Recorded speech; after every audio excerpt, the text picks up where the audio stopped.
My name is Claire Whitmore, and at 32 years old, I thought I knew everything about the people closest to me. My wedding day was supposed to be perfect. The dress, the vows, the family gathered to celebrate. But a month later, when my photographer called with an urgent request to meet, saying there was something in the photos I needed to see, my entire world began to unravel. What he showed me on that screen, hidden in plain sight throughout my wedding album, changed everything I believed about my sister, my husband, and the decade of secrets they'd been keeping from me. The moment I zoomed in on my sister's face in those photos, I realized that some smiles hide the darkest truths. If you're watching this right now, drop a comment and let me know where you're from. And don't forget to hit that like button and subscribe for more stories. I'm sitting in my apartment right now, staring at my wedding ring, and I can't shake this feeling that something is fundamentally wrong. It's been a month since I became Claire Whitmore. Well, technically Claire Dawson now, and I should be floating. I should be planning our first holiday together, picking out throw pillows, arguing about whose turn it is to do the dishes. Instead, I'm drowning in a silence I don't understand. Evan has been distant.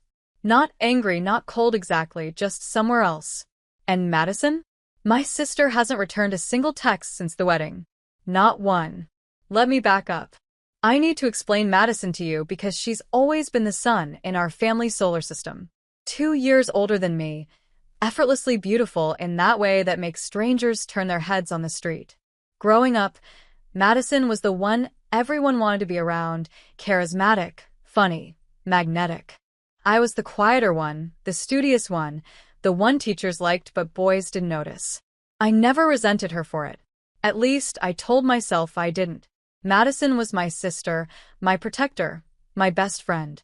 If she sometimes made little comments about my choices or seemed to need the spotlight a bit too much, well, that was just Madison being Madison. That's what I told myself anyway. The wedding was supposed to be perfect. Looking back now, I can see the cracks I ignored at the time, the moments I explained away because I was too happy to let reality intrude. I remember getting ready in the bridal suite, surrounded by my bridesmaids, champagne flowing, everyone gushing over my dress. Madison stood by the window, staring down at the courtyard where Evan was taking pre-ceremony photos with his groomsmen. Her back was to me, her shoulders tense in that deep purple maid of honor dress I'd spent weeks helping her pick out. "Maddie," I called. "Can you help me with this clasp?"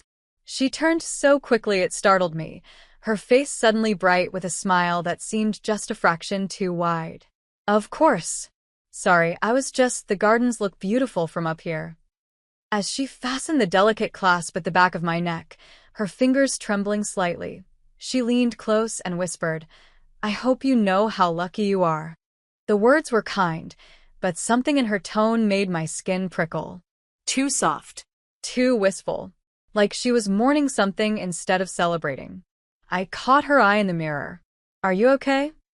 "I'm perfect," she said, adjusting my veil with careful precision. "This is your day. Everything's perfect." But her hands shook as she touched the lace. My phone buzzed with a voice message from Evan. I played it on speaker, grinning like an idiot, expecting his usual warmth. "Hey, beautiful." His voice filtered through the speaker, but even my bridesmaids noticed the slight strain in it. "Can't wait to see you walking toward me. This is it. This is really it." "He sounds nervous." My friend Jenna laughed. Classic groom jitters. I agreed. Of course I agreed. What else would it be? The ceremony itself was a blur of emotion. My father's tears, the string quartet, the way the afternoon light filtered through the oak trees. I remember standing at the back of the aisle, bouquet trembling in my hands, looking at Evan's face as he waited for me at the altar. He looked handsome and terrified and perfect. Madison stood beside him at the front, her smile radiant as she watched me approach. But I noticed, even then, how often her eyes flicked to Evan instead of to me. I told myself she was checking his reaction, being a good maid of honor, making sure everything was going smoothly. The photographer, Liam, a quiet, observant man in his 40s with kind eyes, moved around us like a shadow, capturing everything. I noticed him glancing at Madison several times during the ceremony, his brow furrowed slightly, as if trying to solve a puzzle He couldn't quite articulate. During the reception, Madison insisted on dancing with Evan. Just like old times in the family, she laughed, even though she'd barely known him before we started dating 2 years ago.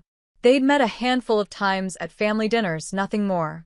I watched them from my seat at the head table, champagne in hand, as Madison rested her hand on Evan's shoulder and said something that made him stiffen. The dance lasted barely a minute before he politely excused himself, but the whole thing left an uncomfortable knot in my stomach. "Your sister loves you so much," Evan's mother said beside me, squeezing my hand. "You can see how happy she is for you." I wanted to believe that. God, I wanted to believe that. When Evan and I finally left in our getaway car, rose petals fluttering around us, sparklers lighting the driveway, I turned back one last time to wave at everyone. Madison stood at the front of the crowd, arms wrapped around herself, that brilliant smile plastered across her face. But her eyes looked devastated. Why would she be sad today of all days? The question lodged itself in my heart like a splinter, small but sharp, impossible to ignore. The call came on a Tuesday afternoon, exactly 1 month after the wedding. I was working from home, attempting to focus on a client presentation, when my phone rang with an unknown number. "Mrs. Dawson? This is Liam Chin. I was your wedding photographer." Ah, Liam. "I was actually going to call you soon about the album." "That's actually why I'm calling." His voice sounded strained, careful. "There's something in the photos I need to show you. It's important." My stomach dropped. "Is something wrong with the pictures?" "Not exactly wrong. Just, I think you should see them in person. Can you come by my studio?" I glanced at Evan, who was working on his laptop across the room. "Can you tell me what this is about?" "I'd rather show you." Please. "It's important." After we hung up, I told Evan about the call. His reaction surprised me. Instead of curiosity, I saw irritation flash across his face. "Photographers love drama," he said dismissively, not looking up from his screen. "It's probably a lighting issue or some technical thing. Don't let him upsell you on extra prints." The comment felt off. Too defensive. Too quick to dismiss. He sounded serious, Evan. "Then go see him if it'll make you feel better." His tone had an edge that made me flinch. "I have a conference call anyway." The next morning, I drove to Liam's studio in the Arts District downtown, a converted warehouse with huge windows and exposed brick.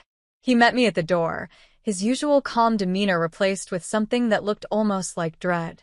"Thanks for coming," he said, leading me to his workspace. "I've been going back and forth about whether to show you this, but I couldn't live with myself if I didn't." He pulled up a chair in front of his massive desktop monitor. The screen showed a folder labeled Dawson Wedding, Raw Files. "These are the unedited shots," he explained. "The ones we didn't select for your album.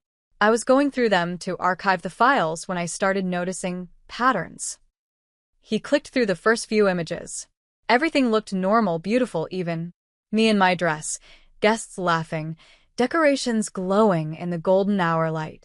Then he stopped on a photo of me walking down the aisle. "This is one of my favorite shots compositionally," Liam said softly. "You look radiant here. Your father's crying. The light is perfect."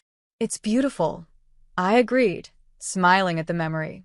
"Now watch what happens when I zoom in on the background." He enlarged the image, focusing on the area behind Evan. Madison stood there in her purple dress, bouquet in hand, smile absolutely perfect for the camera. But her eyes weren't on me. They were locked onto Evan with an intensity that made my breath catch.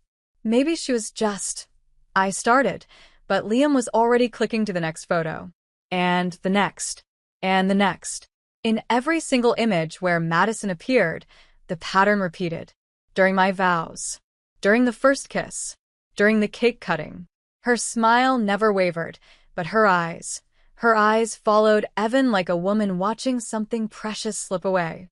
"People look at the bride at weddings," Liam said quietly. "They look at the couple. They look at the emotional moments. But Madison..." He paused, choosing his words carefully. "She only looked at your husband." The room felt too small suddenly, the walls pressing in. Images flashed through my mind. Madison adjusting Evan's tie before the ceremony, The way she touched his arm during that dance, how she insisted on helping him with his boutonniere, even though that's typically a job for the best man. I noticed her behavior during the ceremony, Liam admitted. But I thought maybe I was reading too much into it. Weddings are emotional. People react in different ways. But when I saw all these images together, he trailed off, letting me draw my own conclusions. He clicked to one final photograph, and I felt my world tilt. It was taken during the reception, probably by Liam's assistant. Madison stood in the corner near the bar, half hidden by shadows, watching the dance floor where Evan and I swayed to our first dance song. The expression on her face was unmistakable, even in the dim light. Longing. Pure, desperate longing. I left the studio in a daze, barely remembering to thank Liam. I sat in my car for 20 minutes, hands gripping the steering wheel, trying to make sense of what I'd seen. Madison and Evan. My sister and my husband. There had to be an explanation. A misunderstanding. Some logical reason why my sister spent my entire wedding day staring at my husband like he was oxygen, and she was drowning. But as I drove home, the puzzle pieces I'd been ignoring started clicking into place. The strange glances. The trembling hands. The sad eyes behind the perfect smile. And the worst part? Somewhere deep down, in a place I was terrified to examine, I'd known something was wrong all along. I just hadn't wanted to see it. That night, I tried to talk to Evan about what Liam had shown me. We were getting ready for bed, moving through our usual routine, him brushing his teeth, me washing my face, when I finally found the courage to speak. I saw the wedding photos today. The raw files. Evan's hand paused mid-brush. And? Madison, she was looking at you. In every single photo. Not at me. At you.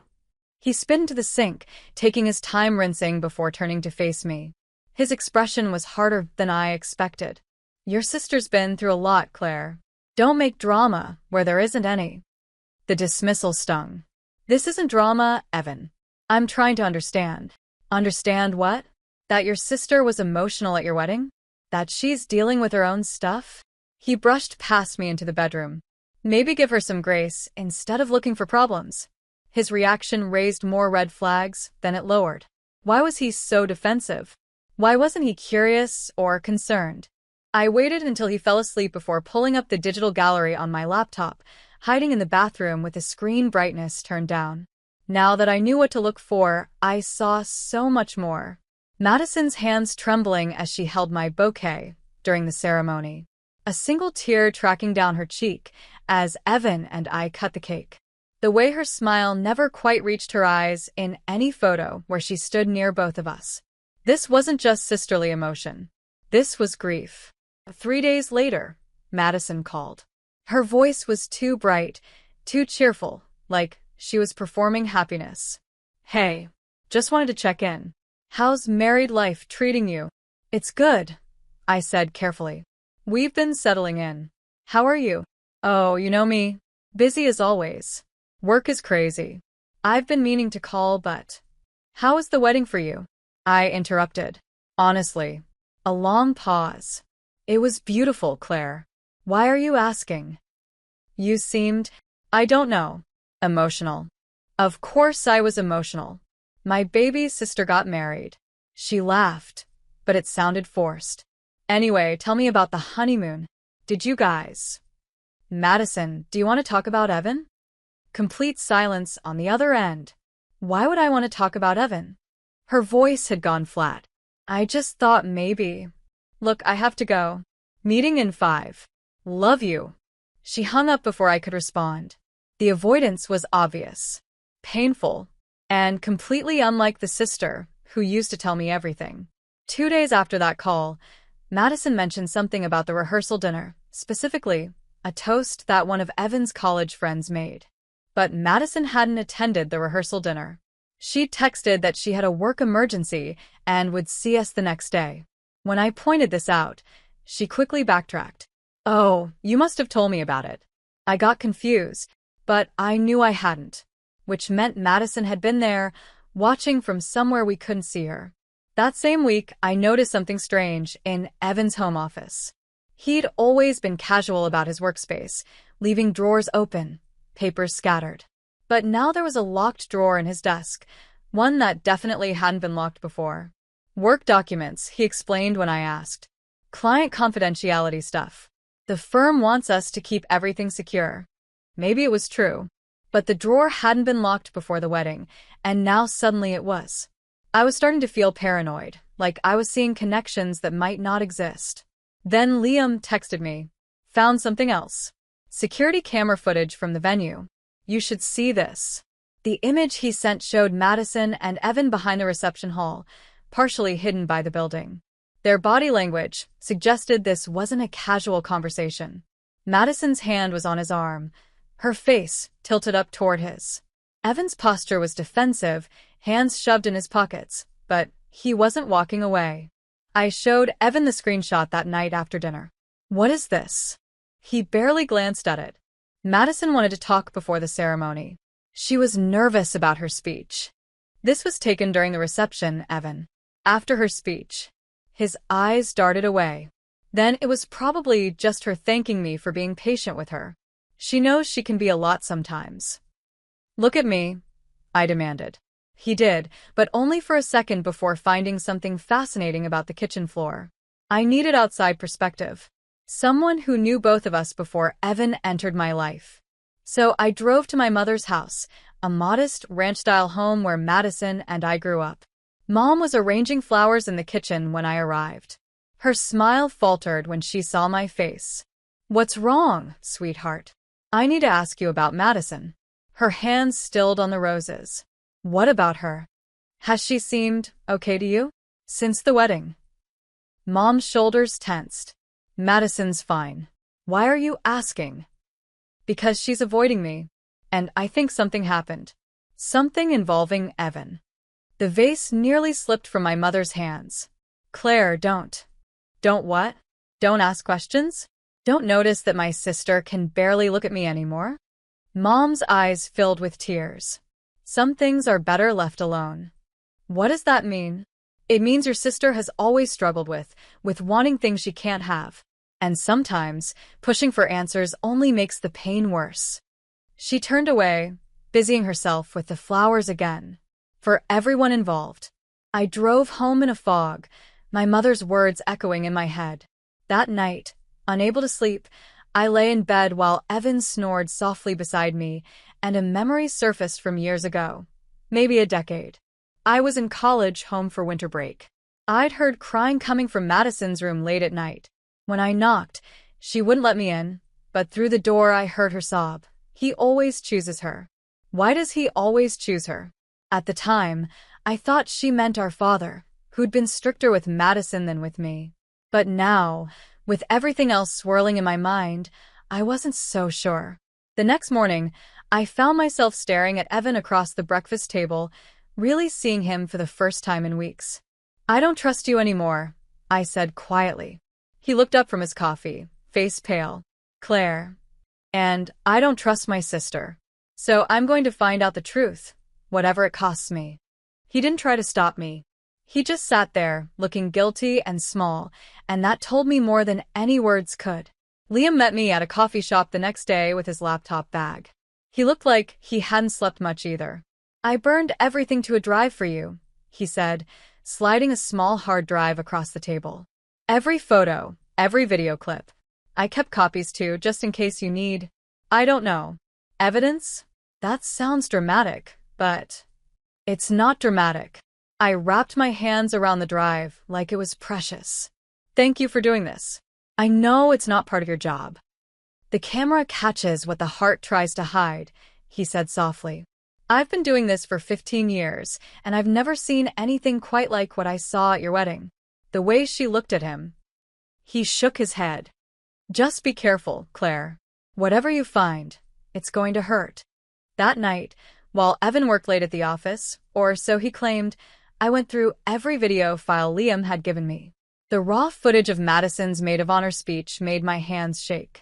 She stood at the microphone, champagne glass raised, voice clear and steady. Claire and Evan, you're perfect for each other. Watching you together makes me believe in love. But the camera caught what the audience missed. Her voice cracked almost imperceptibly on "watching you together." Her eyes stayed locked on Evan, not me. And when she said "believe in love," a tear slipped down her cheek that she quickly wiped away. I must have watched that clip 20 times, each viewing revealing new layers of pain in my sister's performance. The next day, I went back to the venue, a historic estate with manicured gardens, and asked to speak with the staff who'd worked our wedding.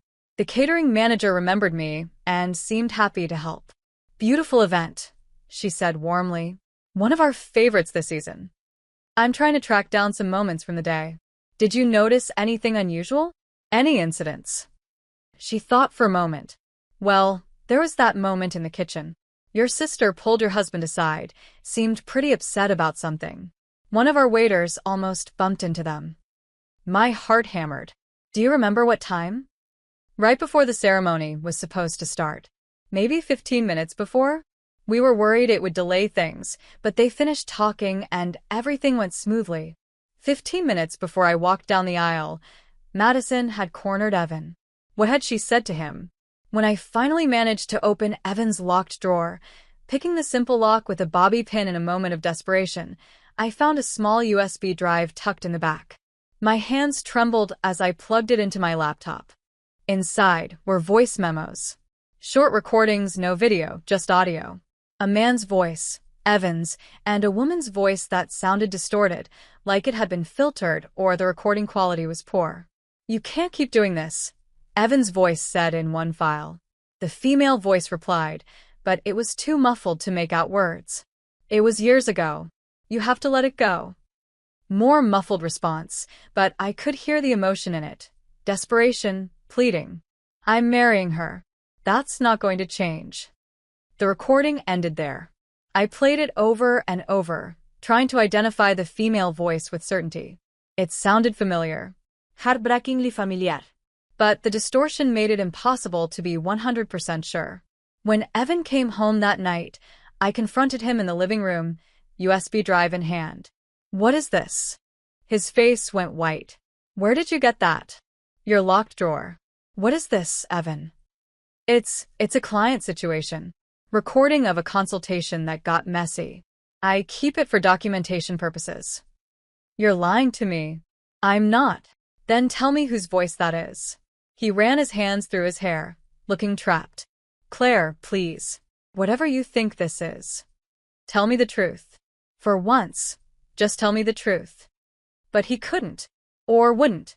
Instead, he grabbed his keys and left, leaving me alone with the recording and my spiraling thoughts. The next morning, I showed up at Madison's apartment unannounced. She opened the door in pajamas, hair uncombed, looking like she hadn't slept in days. "Claire, what are you doing here?" I pushed past her into the apartment. "We need to talk." Now. "I'm not really." "The wedding photos, Madison. I saw them. All of them." Her face crumbled. Tears filled her eyes immediately, but she shook her head. "I don't know what you're talking about. You were looking at Evan. In every single photo. Not at me. At him." I wasn't. "And the recordings. And the conversations behind the venue. And showing up at the rehearsal dinner when you said you couldn't make it." My voice was rising, breaking. "What happened between you two?" Madison collapsed onto her couch, arms wrapped around herself. "Nothing happened. Nothing ever happened. That's the problem." "What does that mean?" But she just kept crying, refusing to explain, refusing to look at me. A neighbor knocked on the door a few minutes later, concerned by the noise. An elderly woman I recognized from previous visits. "Everything okay in here?" she asked. "We're fine," Madison said, voice thick with tears. As the neighbor left, she paused. "Oh, Madison, I forgot to tell you. That man who visited a few weeks ago? He left something by your door. I moved it inside for you." My blood went cold. "What man?" The neighbor looked confused by my intensity. "Tall fellow, brown hair. Came by maybe 3 weeks ago? Right before your wedding, dear." Madison's face had gone gray. "Evan," I whispered. "Evan was here?" The neighbor nodded and shuffled away, leaving Madison and me staring at each other across her living room. "He came to talk," Madison finally said. "That's all. Just to talk." About what? "About making sure I wouldn't ruin your day." Her voice was bitter. "He wanted my promise that I'd hold it together, that I wouldn't fall apart and make a scene." "Why would he think you'd do that?" Madison's laugh was hollow. "Because he knows me, Claire. He knows what I am." I left her apartment more confused than when I'd arrived. Back at home, I found a message from my mother on my voicemail, left sometime during my confrontation with Madison. "Claire, honey, I need to tell you something. I found a letter years ago. Madison wrote it but never sent it. It was about a boy, a man, someone she shouldn't have cared about. I never showed you because Madison was so fragile back then. But now I think you should know. Call me." When I called back, Mom wouldn't say more over the phone. "Come by tomorrow. I'll give you the letter." That night, Evan came home late again. We moved around each other like strangers, the air between us heavy with everything unsaid. Finally, as I was getting ready for bed, he stopped in the bathroom doorway. "Whatever you think happened," he said quietly, "it didn't. But there is something about your sister you don't know. Then tell me." He looked at me for a long moment, pain and guilt warring in his expression. "She loved someone once. Loved them so much it broke her. And I." He swallowed hard. I reminded her of him. "That doesn't make sense." "I know, but it's the truth." He stepped back. Or part of it anyway. He left me standing there, toothbrush in hand, trying to decode his words. I climbed into bed that night knowing I was no longer uncovering a simple crush or an emotional affair.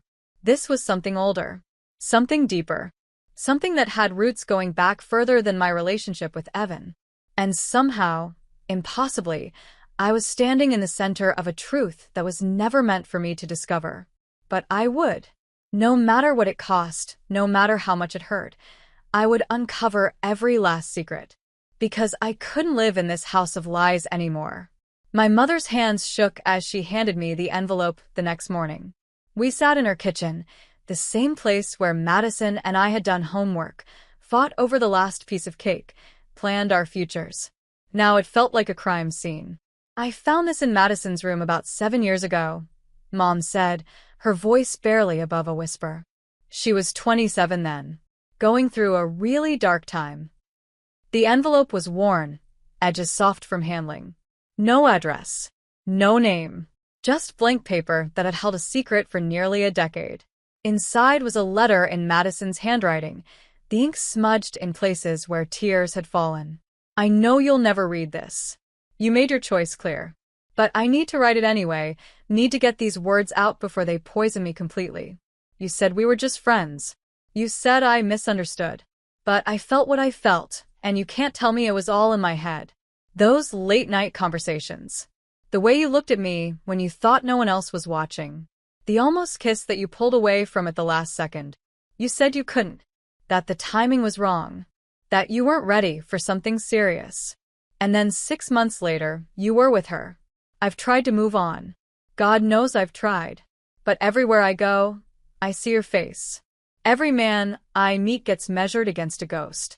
And I'm so tired of losing to women who are nothing special, who just happened to be in the right place when you decided you were finally ready. I'm not asking you to choose me. I'm just asking you to admit that what we had was real. That I didn't imagine it. That somewhere in that heart of yours I mattered. But you won't. Because that would mean admitting you were wrong. And you can't handle being wrong. So I'll carry this alone. Like I carry everything. The letter wasn't signed. There was no indication of who it was written to. "Mom," I whispered, my throat tight. "Who is this for?" She closed her eyes. "I don't know. She never told me. But after I found this, I noticed she'd thrown away all her photos from that summer. The summer before you started grad school. She cut people out of her life. Stopped going to certain places. It was like she was trying to erase someone." "What does this have to do with Evan?" Mom's expression was agonized. "I don't know if it does.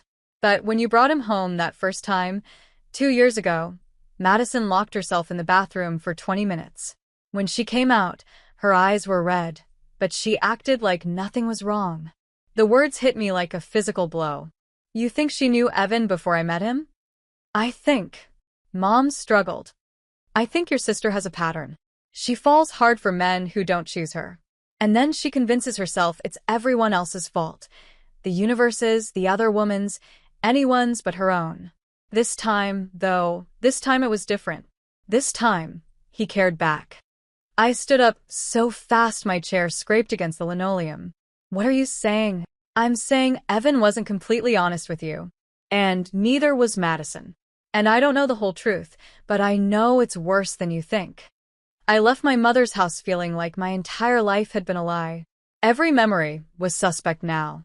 Every moment I thought was mine might have belonged to Madison first. At home, I pulled out old photo albums I hadn't looked at in years.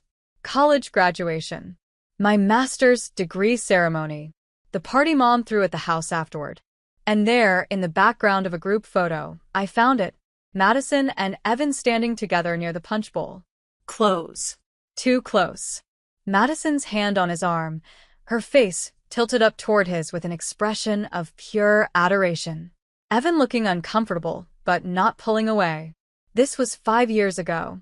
3 years before I'd met Evan at that conference in Chicago. Or at least 3 years before I thought I'd met him.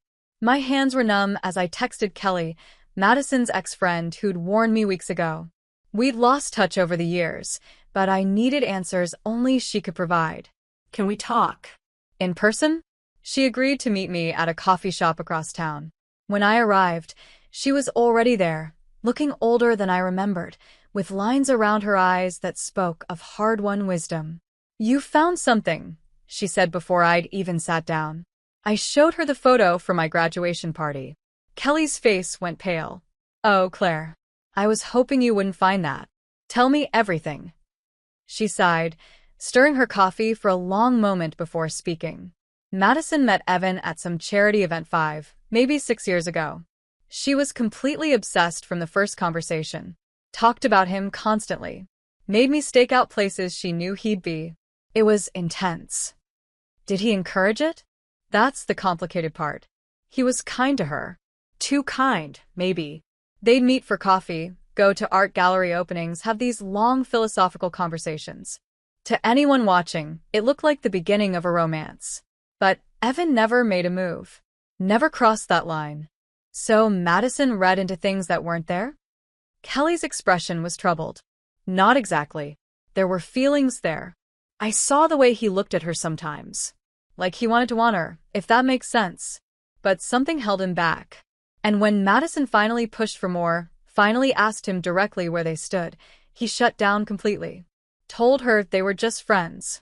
That he'd never meant to give her the wrong impression. And then, Madison spiraled. Hard. Started showing up at his apartment. Calling him at all hours. Writing him letters. Your mom had to intervene eventually, got Madison into therapy. Evan left town for about a year. When he came back, Madison swore she was over it. Moved on. Started dating other people. Kelly leaned forward, her voice dropping. But here's what you need to understand, Claire. Madison never got over him. She just got better at hiding it. And when Evan started dating you, she shook her head. It was like watching her worst nightmare come true. Because this time, it wasn't a stranger. It was her baby sister. The one person she'd never be able to compete against without destroying your relationship. The coffee shop felt too bright, too loud. I could barely process what I was hearing. Did Evan know Madison was my sister when he met me? Kelly's silence was answer enough. He knew, I whispered. From the beginning, he knew. I think so. You have the same last name, Claire. Your photos were probably on Madison's social media. He would have known. Which meant every moment of our courtship had been built on a foundation of lies. Every chance meeting, every sweet gesture, every declaration of love, all of it contaminated by this secret history. I made it to my car before I started crying. That night, Evan came home to find me sitting in the dark living room, the graduation photo on the coffee table between us. Explain this, I said flatly. He looked at the photo. His face crumbled. Claire, I can explain. You knew Madison before you met me. Yes. You knew she was my sister. Yes. And you dated me anyway. He sank into the chair across from me. It's not what you think. Then what is it? Because from where I'm sitting, you pursued me knowing my sister had feelings for you. Knowing it would destroy her. Knowing it would destroy us eventually. I pursued you because I fell in love with you. His voice cracked. Yes, I knew Madison. Yes, I knew she'd had feelings for me years ago.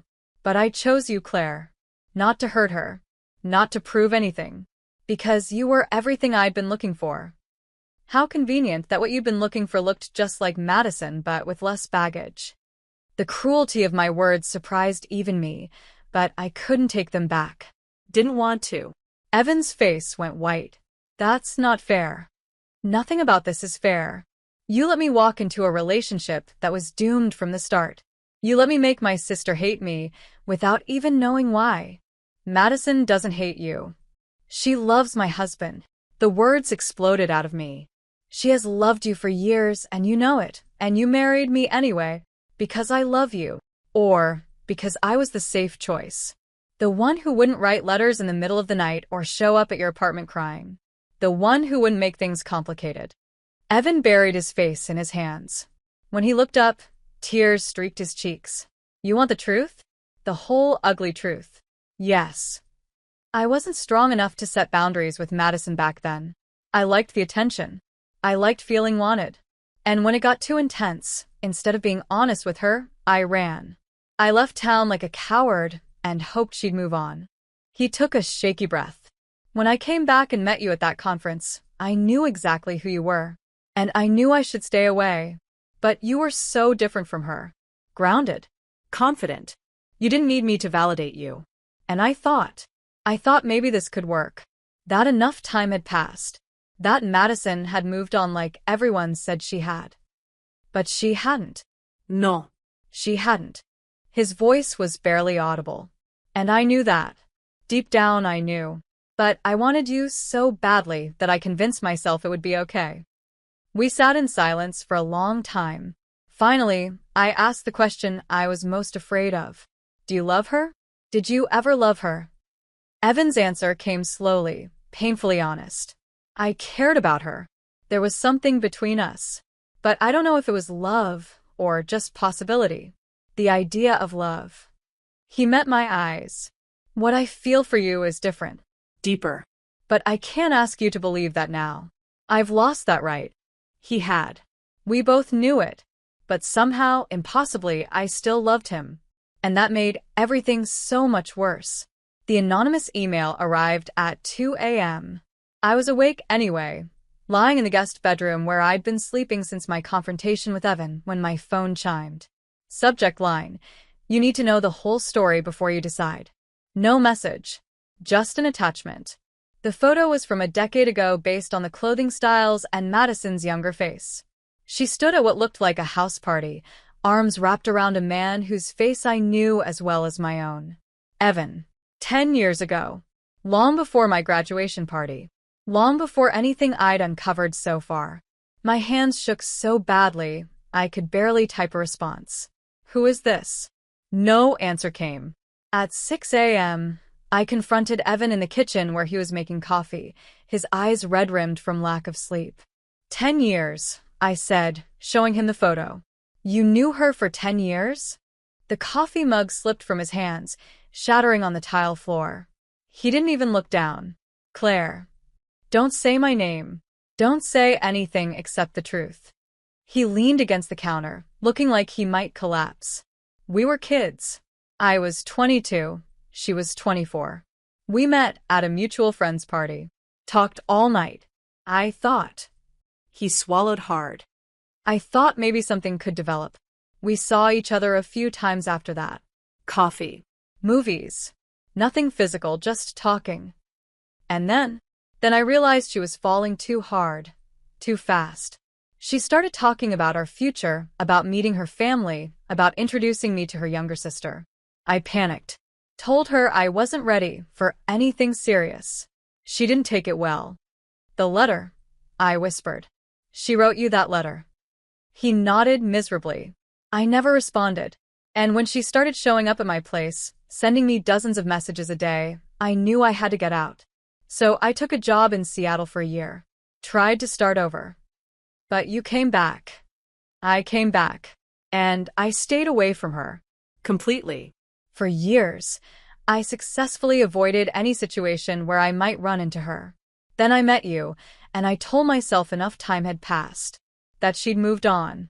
That it would be okay. It was never going to be okay.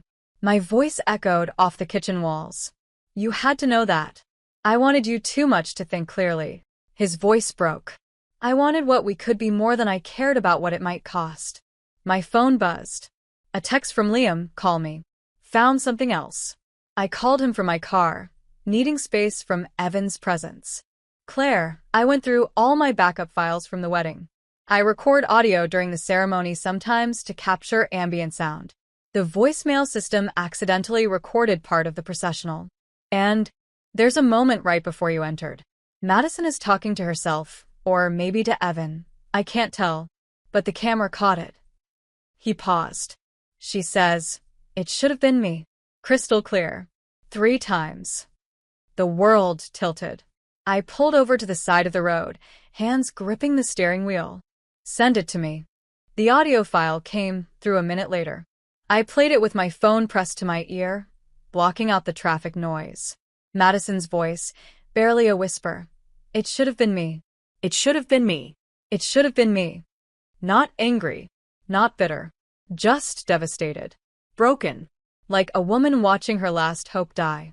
I drove to my mother's house. She was in the garden, pulling weeds, and looked up with such sadness when she saw my face. You found out about the party, didn't you? The one 10 years ago. I nodded, too numb to be surprised she knew. Mom sat heavily on the garden bench. Madison brought him to a family barbecue once. Just once. She introduced him as a friend, but the way she looked at him, I knew. And when he left early, she cried for 3 hours. She wiped her eyes. After that, she never mentioned him again. But she'd go quiet whenever weddings came up. Or love. Or the future. Like something had died inside her. Why didn't you tell me? When I brought Evan home, why didn't you say something? Because I didn't recognize him at first. He looks different now, filled out, more mature. And it had been so many years. By the time I realized, you were already in love. What was I supposed to do? Destroy your happiness because of your sister's old heartbreak? Yes. The word came out sharper than I intended.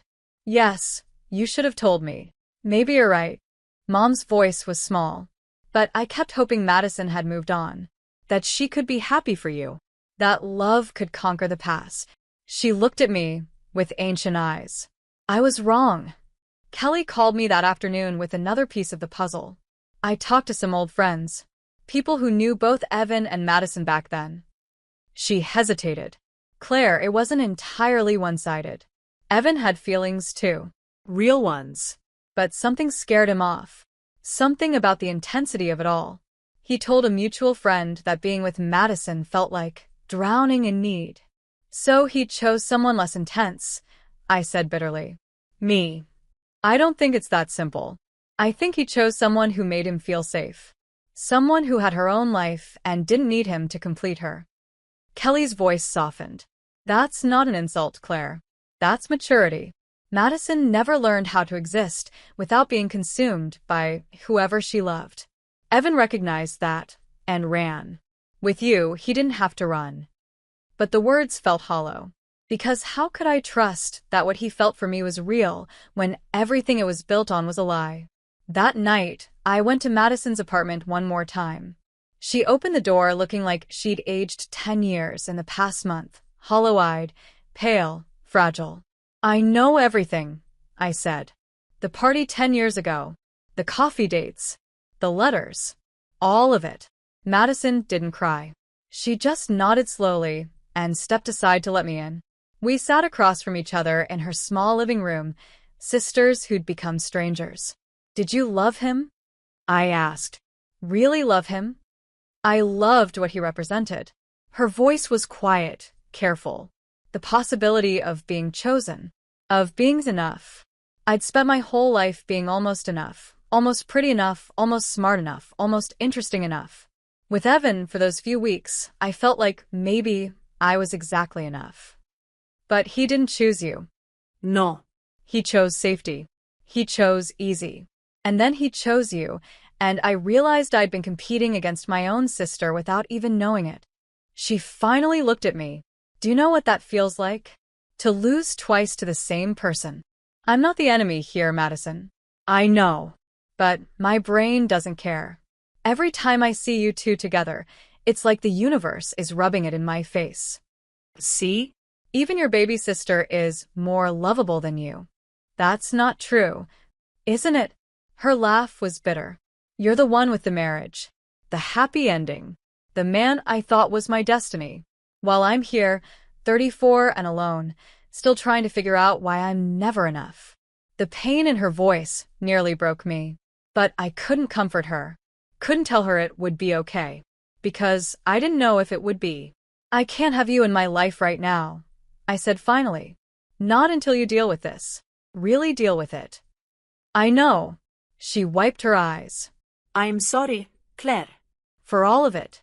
I never meant to ruin your marriage. I just couldn't figure out how to be happy for you. I left her apartment knowing our relationship would never be the same. Maybe we could rebuild it eventually.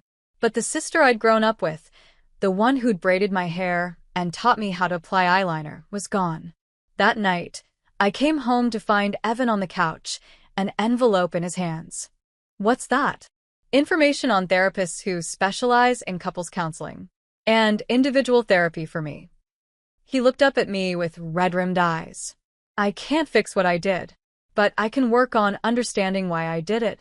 And if you're willing to try, we can work on rebuilding what I broke. I took the envelope, studied the names and numbers inside. I need you to answer one question honestly, I said. And whatever your answer is, I need to know it's the truth. Anything. If Madison had been healthy back then, if she'd been emotionally stable, if there'd been no red flags, would you have chosen her instead of me? Evan was quiet for a long time. When he finally spoke, his honesty cut deeper than any lie could have. I don't know. And that's the truth. I don't know who I would have chosen if things had been different. But I do know who I chose in the reality we actually lived. And that was you. It is you. And if you give me the chance, I'll spend the rest of my life proving that I chose right. It wasn't the answer I wanted, but it was honest. And maybe that was more important. I spent the next week interviewing everyone who'd been at my wedding. Staff, Guests. vendors. Piece by piece, I reconstructed the timeline of that day, the real timeline, not the fairy tale version I'd believed in. The florist remembered Madison arriving 2 hours early, standing in the garden where I'd eventually say my vows, crying softly. A bridesmaid admitted Madison had been shaking so badly while getting dressed that morning that someone had to zip her dress for her. The bartender recalled Madison ordering a double whiskey at 10 a.m. before the ceremony and downing it in one gulp. But the most revealing conversation came from a member of the catering staff, a young woman named Rosa who'd worked in the kitchen. Your sister came back there about 10 minutes before the ceremony was supposed to start, Rosa told me over the phone. She was looking for your husband. Found him near the prep area, where we were plating appetizers. What did she say? I couldn't hear all of it. Kitchen was pretty loud. But I heard her say something like, say the word, and I'll stop this wedding myself. Your husband looked shocked. He said something back, I think it was stop. This was years ago. You need to let Claire be happy. Or something like that. My breath caught. How did Madison react? She just stood there for a second, like she'd been slapped. Then she walked out. I saw her in the hallway afterward, and she was crying. Not like happy tears. Like her heart was breaking. I thanked Rosa and ended the call, my mind reeling. Madison had given Evan one final chance to choose her, right before he married me. And he'd said no. How had she walked down that aisle after that? How had she smiled and held my bouquet and given that toast? I called my hairstylist, who'd done both Madison's and my hair that morning. Was Madison acting strange before the ceremony? Strange? I mean, she seemed emotional, but I figured that was normal. Sisters getting married and all that. She paused. Although, now that you mention it, she disappeared for about 15 minutes right before it was time to head to the ceremony site. We were looking everywhere for her. When she came back, her eyes were red, but she'd fixed her makeup. 15 minutes. The timeline matched Rose's account. Madison had confronted Evan, been rejected, hidden somewhere to cry, then pulled herself together enough to be my maid of honor. The emotional strength that must have taken was staggering. I met with Liam again, and together we went through every frame, every video clip, building a minute-by-minute account of Madison's movements that day. During the ceremony itself, she'd stood perfectly still, bouquet held at exactly the right height, smile never wavering. But Liam had captured micro-expressions that told a different story, a tightness around her eyes, the way she kept swallowing like she was forcing down emotion, how her hands trembled every time the breeze moved her dress. "Look at this moment," Liam said, pausing on a frame from right before I entered.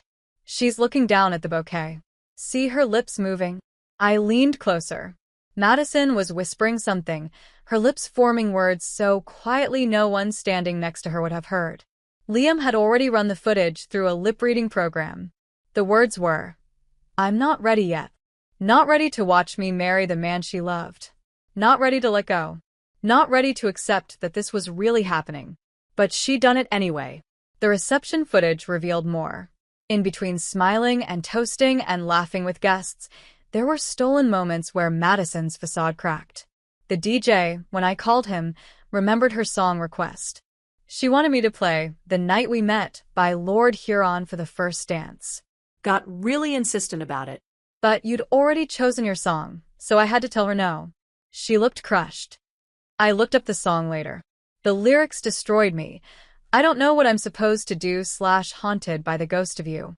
It was the song from the charity event where Madison and Evan had first met.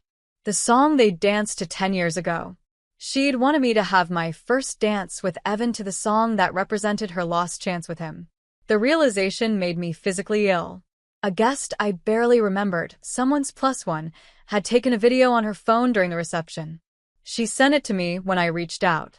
The angle was strange, capturing a corner of the room most of the professional cameras had missed. In it, Madison stood alone near a column, watching Evan and me dancing. A bridesmaid approached her, said something, and Madison shook her head. When the bridesmaid walked away, Madison pressed her hand to her mouth and whispered, "I loved you first."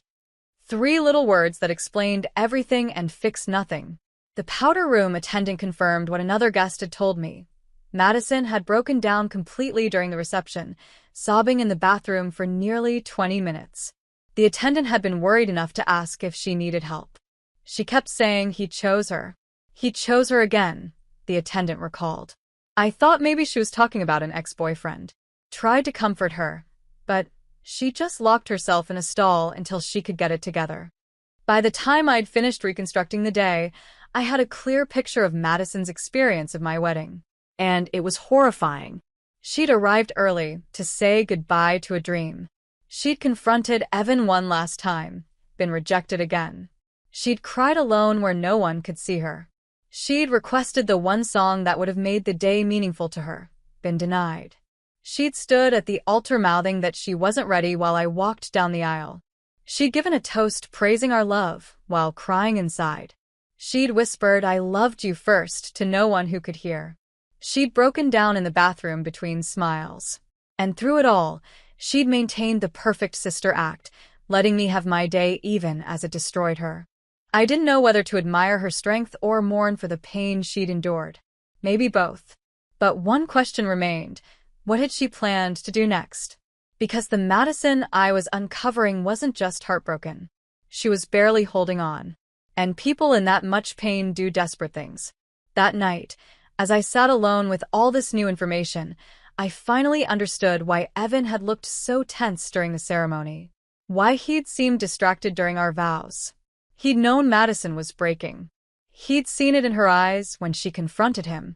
And he'd married me anyway, hoping she'd somehow survive the day without falling apart completely. She had survived. Barely. But what I didn't know yet was what she'd planned for after the wedding. What final act she'd been contemplating when she said she wasn't ready. And that terrified me more than anything else I'd uncovered. Madison vanished 3 days after my last visit to her apartment. Her phone went straight to voicemail. Her apartment was empty, not packed up, just empty, like she'd walked out with nothing but the clothes on her back. My mother was frantic. She does this sometimes when she feels abandoned, disappears for a few days. But she always comes back. Always? I asked. Mom's hesitation told me everything. Usually. Then the email arrived. Midnight. Subject line: I'm sorry. Claire. I'm sorry. I never meant to ruin anything. But I couldn't watch him choose you again. I've attached some files, videos I made over the years. My side of the story. Not asking for forgiveness. Just asking you to understand. I loved him first. That should have meant something. But it didn't. Take care of him. He needs someone stable. Someone who won't drown him in need. That was never going to be me. The attached folder was titled My Side. Inside were dozens of video files, dated across the past decade. I watched them in chronological order, sitting alone in my living room at 2 a.m. while Evan slept in the other room. The first video was from 10 years ago. Madison looked so young, so hopeful. Day 32 of knowing Evan, she said to the camera, smiling. We got coffee again today. He told me about his childhood, about his dreams. He has this way of looking at me like I'm the only person in the world. I think I'm falling in love with him. The next video, dated 2 weeks later. He hasn't called in 3 days. I'm trying not to panic. He's busy. That's all. He's busy. Then, I think I scared him. I told him I was falling for him, and he got this look in his eyes. Like fear. I tried to backtrack, play it cool, but I think I ruined everything. The videos became more desperate. Madison crying. Madison analyzing every word Evan had said. Madison convinced he felt the same, but was too scared to admit it. He came to the family barbecue today. One video from 8 years ago showed Madison in tears. Met my parents. Seemed interested in my life. Why would he come if he didn't have feelings? Why would he keep seeing me? The final video from that era. He's gone. Left the city. Won't answer my calls. I don't understand. We were supposed to be something. I felt it. I know I felt it. Then years of silence in the video diary.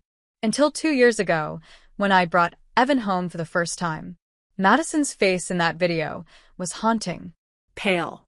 Shocked. Broken. He's with Claire. Evan is with Claire. My baby sister. The universe's final joke. She laughed, but it was the laugh of someone losing their mind. He wouldn't choose me, but he'll choose her? What does she have that I don't? Besides everything. Besides the ability to exist without needing to be saved. More videos followed. Madison documenting her spiral as Evan and I got more serious. They're moving in together. He looks at her the way I wanted him to look at me. Like she's home. She called to tell me they're engaged. I had to pretend to be happy. Had to scream and cry like it was good news. Then I hung up and threw my phone at the wall. The wedding is in 3 months. I can't do this. I can't watch this. But if I don't go, everyone will know something's wrong. So I'll go. I'll smile. I'll be the perfect sister. And I'll die a little inside. The most recent videos were from the week before the wedding. I'm going to tell him. One last time. I'm going to give him the chance to choose me. To stop this before it's too late. Maybe he'll realize he made a mistake. Maybe he'll see that what we had was real. Then, the day after the wedding, Madison sat in front of the camera looking hollow. I asked him, right before the ceremony. I said, say the word, and I'll stop this wedding myself. Do you know what he said? You need to let Claire be happy. Not, I don't love you. Not, we were never going to work. Just let Claire be happy. She wiped her eyes. I stood at that altar and watched my sister marry the man I've loved for a decade. Held her bouquet and thought about how it should have been mine. Gave a toast about their perfect love while dying inside. And you know what the worst part is? She deserves him. She deserves happiness. And I hate her for it. I hate her so much for being everything I'm not. Madison's face crumbled. But I love her too. Because she's my sister. And that's the thing that's killing me. I can't hate her properly. I can't even have that. The final video was timestamped the morning she disappeared. I'm leaving. I don't know where. Somewhere I can't hurt them anymore. Somewhere I can figure out how to be a person who doesn't fall apart over men who don't want me. She took a shaky breath. I thought about doing something terrible. Telling Claire lies. Trying to break them up. Making them as miserable as I am. But I can't. Because as much as I hate this, as much as it's destroying me, I can't destroy them. She stared directly into the camera. Claire, if you're watching this, know that I'm sorry. Sorry for loving him. Sorry for not being able to let go. Sorry for making your wedding day about my pain. You didn't steal him from me. He was never mine to steal. I just couldn't accept that. The video ended.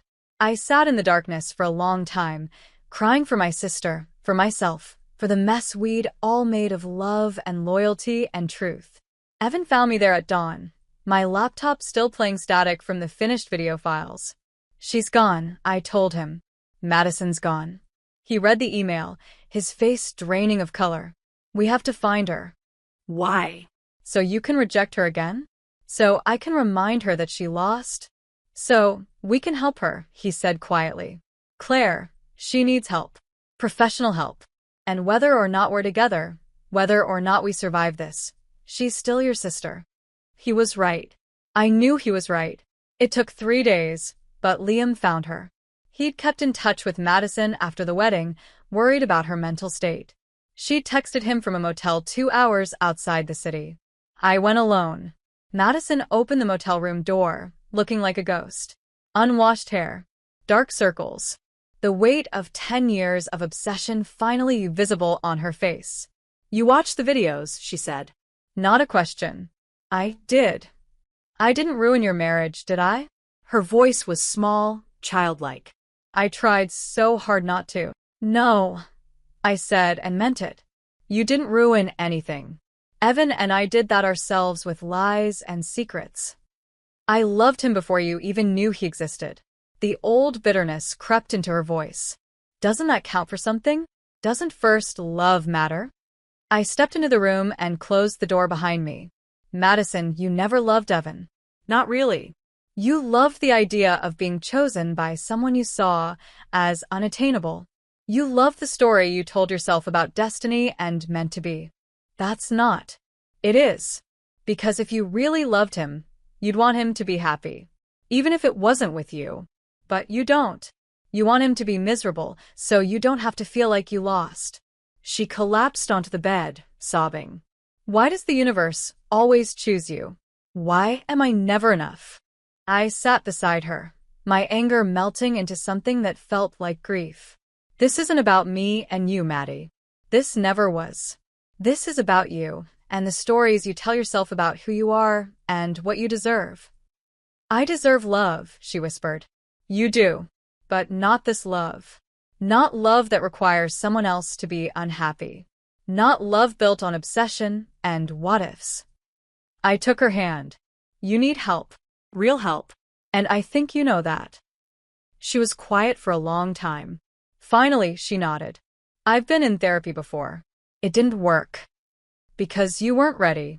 But maybe you're ready now. Will I lose you? Her voice broke. Will I lose my sister? I don't know, I admitted. Right now, I can't be around you. It hurts too much. But someday maybe we can rebuild. If you do the work. She agreed to come home. To see a therapist. To commit to actually healing instead of just surviving. As I drove back to the city, I called Evan. I found her. She's okay. Well, she's alive. That's something. Are you coming home? He asked carefully. I don't know if this is home anymore. The truth hurt to say. But I'm coming back. And we're going to try. Therapy. Honesty. Actually dealing with our shit instead of pretending it doesn't exist. I love you, he said. I know. I love you too. But love isn't enough. It never was. What is? truth, trust, the willingness to do better. I paused at a red light. and time. Lots of time. 2 weeks later, as I was sorting through mail, I found a message from Kelly. She'd sent a screenshot of a text Madison had sent her the day before my wedding. "If I can't have him, no one can." I stared at those words for a long time, my blood running cold. "Evan," I called. "Come look at this." He read the message, his face going pale. "What does that mean?" "I don't know. But Madison was in a very dark place before the wedding. And this." I gestured at the screen. "This sounds like someone planning something terrible." "But she didn't do anything," Evan said. "The wedding went fine." Did it? Or did she decide at the last minute not to go through with whatever she was planning? We'd never know for sure. Madison, when I asked her about it weeks later in one of our carefully managed phone calls, couldn't remember sending that text. "I was in a really dark place," she admitted. "I might have said a lot of things I didn't mean." But might have wasn't the same as didn't. And I'd never truly know how close my sister had come to doing something unforgivable. The story didn't end cleanly. Evan and I stayed together, but our relationship required years of therapy to rebuild. Trust came slowly, if at all. Madison moved to another city for a fresh start. She sent birthday cards but didn't call. We were sisters in name, but strangers in practice. My mother grieved the family we'd once been, and I grieved the innocence I'd lost, the belief that love was simple, that family meant safety, that the people you trusted couldn't hide decade-old secrets behind perfect smiles. But I also learned something important. Closure isn't clean. It's messy and incomplete, and sometimes you never get all the answers. I'd saved my marriage and my sister, but I'd lost something too, the ability to trust completely, to believe fully, to assume the best. And as I sat in my apartment 1 year later, staring at my wedding album, I couldn't help but wonder, what would Madison have done if Evan had said yes that day in the kitchen? If he'd chosen her instead of letting me be happy? The thought kept me up at night. Because in the end, I'd only know what she didn't do, not what she was truly capable of. And that uncertainty, that lingering question, would haunt me for the rest of my life. If someone you loved had been hiding feelings for your partner for years, could you ever truly forgive them? Or would you always wonder what they were capable of doing? Drop your thoughts in the comments, hit that like button, and subscribe for more stories about family secrets that refuse to stay buried.